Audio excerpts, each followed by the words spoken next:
हाँ, इस एपिसोड में हम आपको ये फीमेल जेनाइटल यूट्रस पार्ट 1 के बारे में चर्चा करना चाहेंगे। तो आइए हम देखते हैं इसके मुख्य बिंदु आज के क्या क्या हैं। तो इसका सिनोनिम, इसका इंट्रोडक्शन, इसकी सिचुएशन, इसकी शेप, इसका मेजरमेंट, इसका कम्युनिकेशन और पार्ट्स ऑफ यूरेटर के बारे में हम आपके साथ चर्चा करना चाहेंगे। तो यूट्रस क्या है, ये प्रायः आमतौर से लोग जानते हैं। इसके सिनोनिम बहुत सारे यहाँ पर मिलेंगे आपको। तो इसका पहला नाम है मेट्रा, दूसरा नाम है हिस्टेरो और तीसरा नाम है वाम। ये इतने नाम इस एक ही ऑर्गन के रखे गए हैं जिसका नाम है यूट्रस। तो यूट्रस के कितने नाम बताए गए? मेट्रा नंबर 1, हिस्टेरो नंबर 2 और वाम नंबर 3। ये रहा इसका सिनोनिम। अब इसके इंट्रोडक्शन में बताया गया कि यूट्रस है क्या। तो it is a hollow thick walled muscular child bearing organ in female, यानी महिला के अंदर चाइल्ड बियरिंग ऑर्गन के रूप में यह एक पेशियों का बना हुआ मजबूत दीवारों वाला एक खाली गुब्बारे जैसा अंग होता है। इसलिए इसके बारे में कहा गया कि it is a hollow thick walled muscular child bearing organ in female. यह फीमेल जेनाइटलिया का ऑर्गन है, इसलिए सिर्फ फीमेल में ही इसकी चर्चा होगी, और क्योंकि ये मेल में एब्सेंट होगा। तो ये फीमेल के बारे में बताया गया कि फीमेल के अंदर एक ऐसा ऑर्गन होता है जो मजबूत दीवारों वाले पेशियों का बना हुआ खोखला अंग होता है, जिसमें चाइल्ड बियर करने का काम होता है, और which prepared a suitable environment for implantation of fertilised ovum and development of the embryo. ये बॉडी का वही ऑर्गन है फीमेल के बॉडी में जो पाया जाता है, जो एक सुटेबल वातावरण तैयार करता है, और किसके लिए कि फॉर इम्प्लांटेशन ऑफ फर्टिलाइज्ड ओवा। जी हाँ, जब ओवा और स्पर्म का फ्यूजन हो जाता है तो उसको हम नाम देते हैं, उस प्रक्रिया को नाम देते हैं फर्टिलाइजेशन, और वहीं से इस जीवन की शुरुआत हो जाती है। तो जब ओवा फर्टिलाइज्ड हो जाता है, निषेचित हो जाता है, तो उसको डेवलप करने के लिए, उसे ग्रोथ करने के लिए, उसे हेल्दी रहने के लिए एक उचित वातावरण की जरूरत होती है। और वो वातावरण कहाँ मिलता है? इसी यूट्रस नामक ये जो muscular thick walled hollow child bearing organ है, अर्थात आप कह सकते हैं कि इसी यूट्रस के अंदर या वाम के अंदर या हिस्टेरो के अंदर या मेट्रा के अंदर, और इसी के अंदर क्या होता है? एम्ब्रियो का डेवलपमेंट। ये एम्ब्रियो क्या है? तो लाइफ का जो फर्स्ट 2 मंथ होता है उसको हम नाम देते हैं एम्ब्रियोनिक लाइफ। तो एम्ब्रियो का डेवलप कहाँ होता है? इसी ऑर्गन के अंदर, जिसका नाम है यूट्रस। ये यूट्रस का फिगर आपके सामने बनाया गया है, देखिए यही होता है यूट्रस। अब इसकी लोकेशन कहाँ बताई जाती है? बॉडी के किस पार्ट में है भाई? तो इसकी लोकेशन जो बताई जाती है कि ये ट्रू पेलिस, पेल्विस में, पेलिस को 2 कैटेगरी में बांटा गया, फॉल्स पेलिस और ट्रू पेलिस।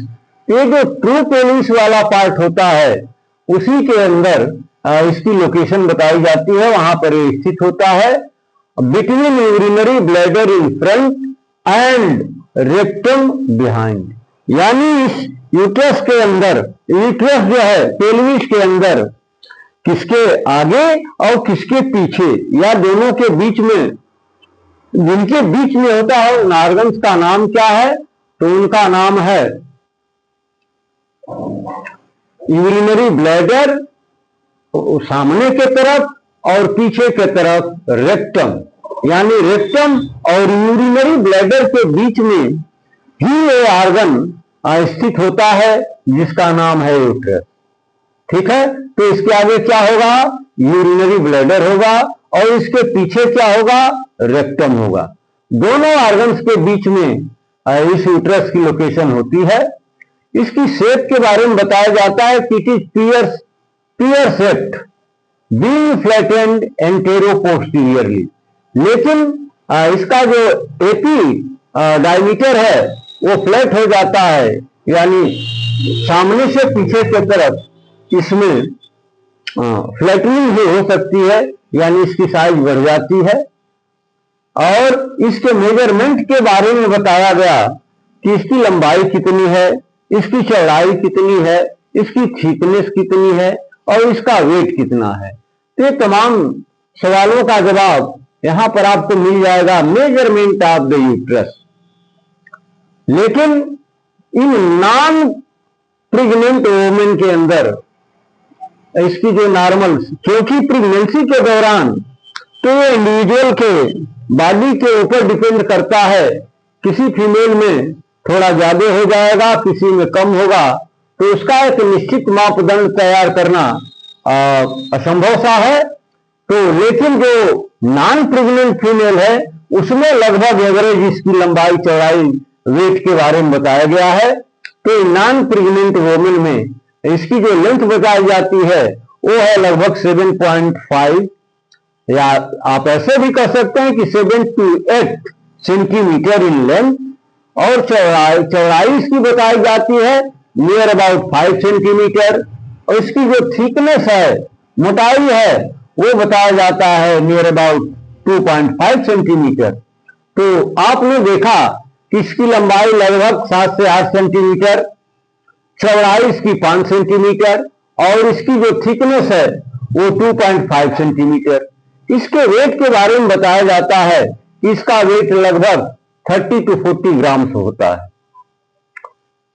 तो ये रहा इसका मेजरमेंट, यानी इसकी लंबाई, इसकी चौड़ाई, इसकी थिकनेस और इसका वेट। अब कम्युनिकेशन एक पॉइंट है, तो हम इसमें ये देखेंगे कि यूट्रस का सुपीरियरली और इंफीरियरली किन किन ऑर्गन के साथ कम्युनिकेशन होता है, ये किसके साथ कम्युनिकेट करता है। तो सुपीरियरली ऑन ईच साइड, देखिए सुपीरियर में ऑन ईच साइड यानी दोनों तरफ किसके साथ कम्युनिकेट कर रहा है, तो कम्युनिकेट कर रहा है यूटेराइन ट्यूब। ये रहा आपका यूटेराइन ट्यूब।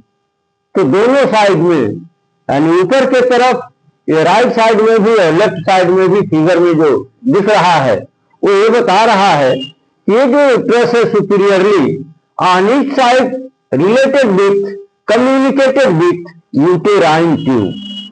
लेकिन नीचे के तरफ इसका कम्युनिकेशन किसके साथ होता है, ये फिगर बता रहा है कि inferiorly it is communicates with vagina.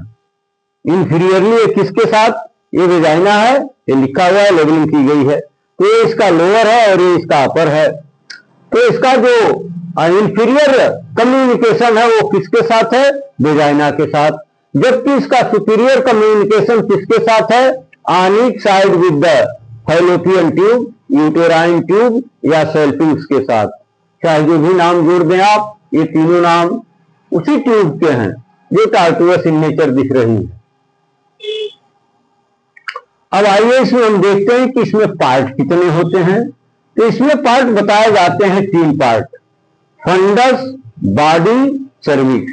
Figure में देखिए ये लेवल किया गया है, ये जो ऊपर दोनों शब्द दिख रहा है ये है फंडस और ये है इसकी बॉडी, ये यहां पर लेवल किया गया है, और ये है इसका सर्विक्स। तो इस तरह से यूट्रस का स्टडी हम ये 3 पार्ट में बांट करके करते हैं। कौन कौन से हैं, तो फंडस, बॉडी और सर्विक्स। तो आइए इन तीनों के बारे में थोड़ा बहुत हम चर्चा करें। तो सबसे पहले जो ऊपर का पार्ट है ये डोम शेप्ड, जिसकी चर्चा यहां पर हम करेंगे। तो ये है fundus. It is the dome shaped free upper end of the uterus. ये यूटेरस का ये जो फ्री अपर एंड है, यहां पर ये डोम शेप्ड स्ट्रक्चर जो आप देख रहे हैं, फिगर बता रहा है कि यही स्ट्रक्चर है और इसी को हम नाम देते हैं फंडस ऑफ द यूट्रस। तो फंडस ऑफ यूट्रस के बारे में थोड़ी जानकारी दी गई आपको कि यह एक dome shaped free upper end of uterus. Uterus का ये फ्री अपर एंड है, जो देखने में कैसा दिख रहा है, डोम शेप यानी मेहराब के आकार का दिख रहा है, गुंबदाकार दिख रहा है। तो इसी पार्ट को हम नाम देते हैं fundus. Above the uterus, above the line joining the two cornu of the uterus. ये रहा cornu of the uterus tube, ये राइट साइड की ट्यूब और लेफ्ट साइड की ट्यूब। तो ये जहां पर दोनों ज्वाइन करते हैं, इसी के ठीक ऊपर ये पाया जाता है। Above the line joining the two cornu of the uterus covered with peritoneum. ये एरिया जो है पेरिटोनियम से कवर्ड होती है। और इसके बारे में बताया गया है कि directed forward when bladder is empty. अब इसके नीचे सामने जो आपको बताया गया था कि यूरिनरी ब्लैडर, और इसके बिहाइंड बताया गया था रेक्टम। तो जब यूट्रस खाली रहता है, उसमें यूरिन फील नहीं होता है, तो क्या होता है, it is directed forward when bladder is empty. तो ये आगे की तरफ झुक जाता है, यानी ब्लैडर के ऊपर। और इसके बारे में बताया जाता है कि fertilised oocyte is usually implanted in the posterior wall of the fundus.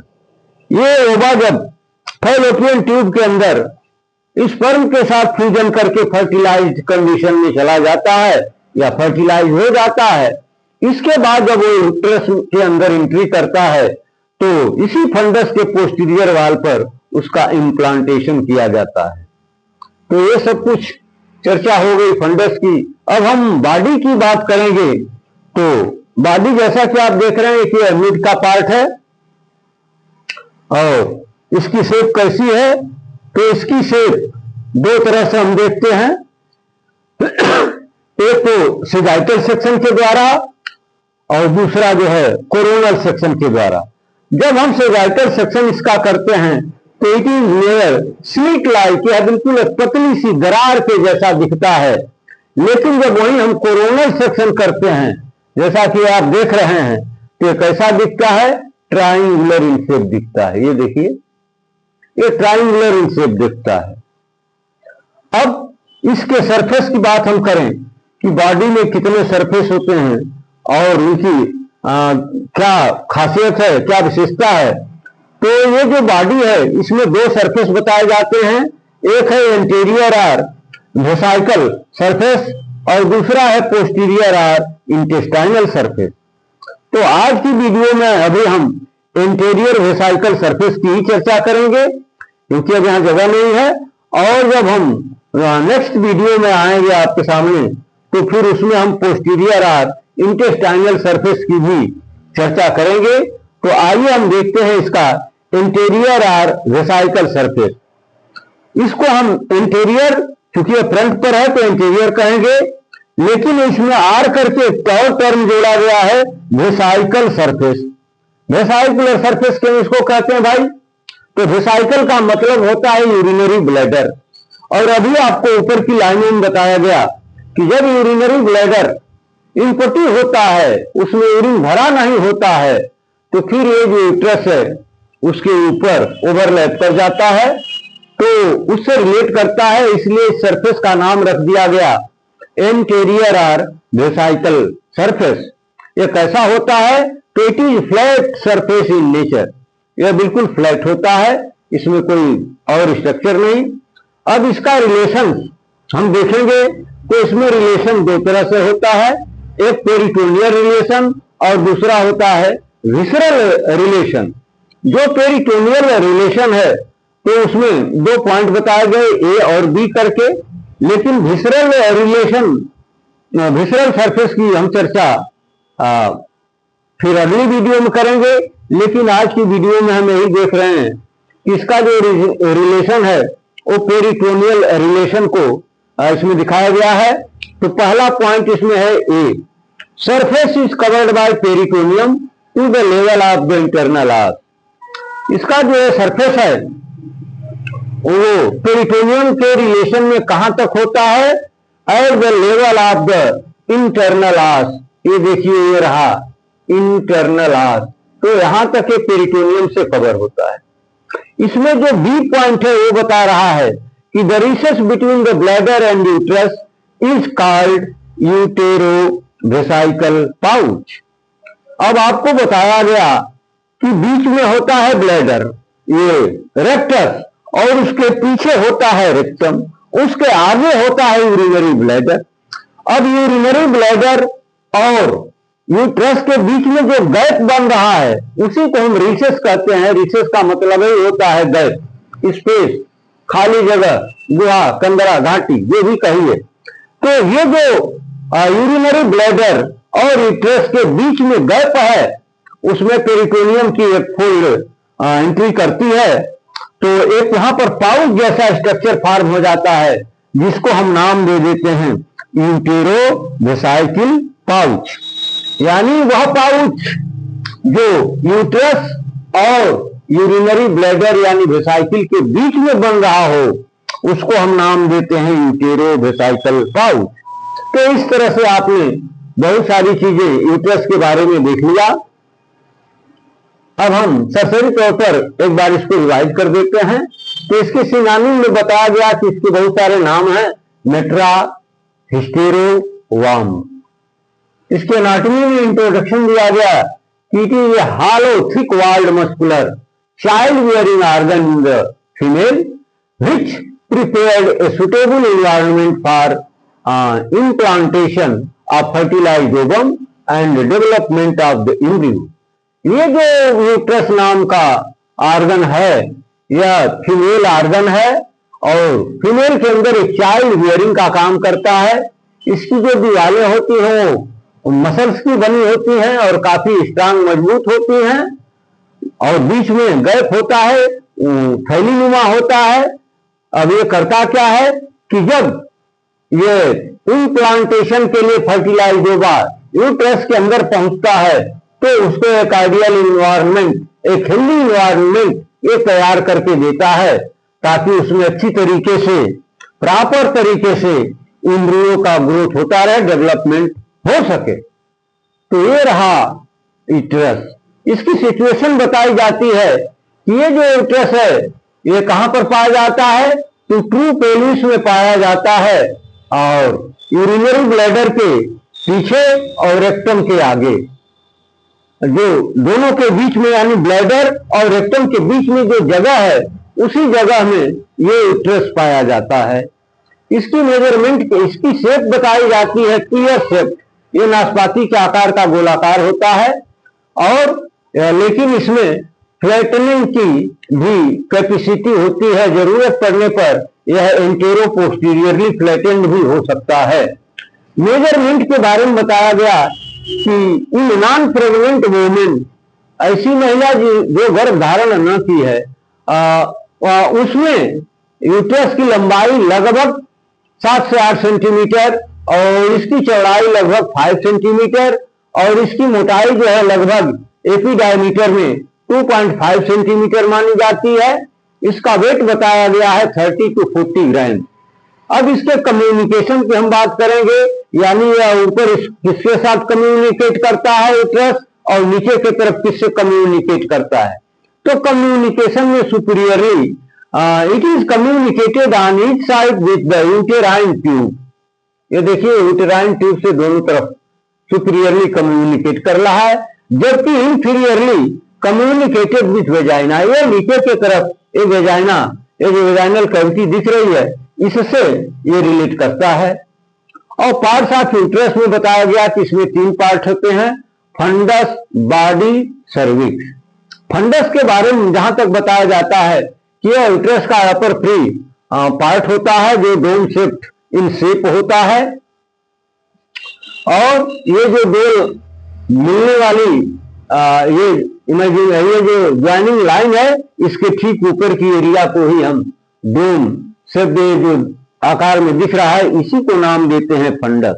ये पेरिटोनियम से कवर्ड होता है और जब यूरिनरी ब्लैडर इम्पटी होता है तो ये सामने की तरफ इसका डायरेक्शन होता है और क्या करता है कि fertilised oocyte each usually implanted in the posterior wall of the funds.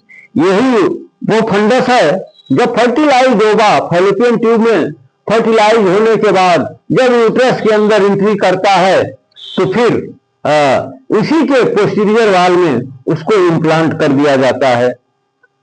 अब इसके बॉडी के बारे में हम जहां तक चर्चा करेंगे कि इसका शेप, तो बॉडी का शेप दो तरीके से हम देखते हैं। जब इसका हम सेक्शन करते हैं तो एक सेक्शन होता है सेजाइटल सेक्शन और दूसरा होता है कोरोनल सेक्शन। जब हम सेजाइटल सेक्शन करते हैं तो एक पतली दरार जैसा दिखता है, लेकिन जब हम इस तरीके से कोरोनल सेक्शन करते हैं तो एक ट्रायंगुलर इन शेप दिखता है।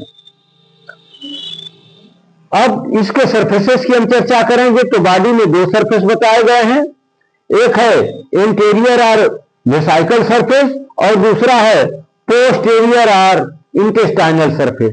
तो अब हम इंटीरियर और वेसाइकल सरफेस की बात करेंगे तो देखने में कैसा होता है, बिल्कुल फ्लैट होता है। और इसके रिलेशंस के बारे में बताया जाता है कि पेरिटोनियल रिलेशंस, पहले इसके रिलेशन में पेरिटोनियल रिलेशंस और विसरल रिलेशन दोनों तरह से इसका रिलेशन होता है। जो पेरिटोनियल रिलेशन है इसमें दो पॉइंट बताए गए। इसमें a surface is covered by the peritoneum at the level of internal arch. ये पेरिटोनियम से सरफेस कहां तक कवर्ड होता है, ये जो इंटरनल आर्च है इसी के लेवल तक ऊपर से कवर होता है।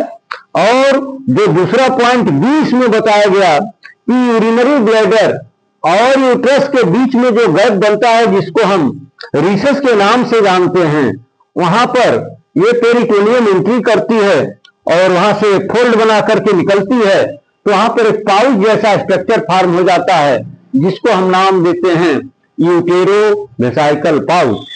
तो इसी के साथ अब इस वीडियो का हम एंड करेंगे। बाकी की चर्चा हम अगले वीडियो में आपके साथ करना चाहेंगे।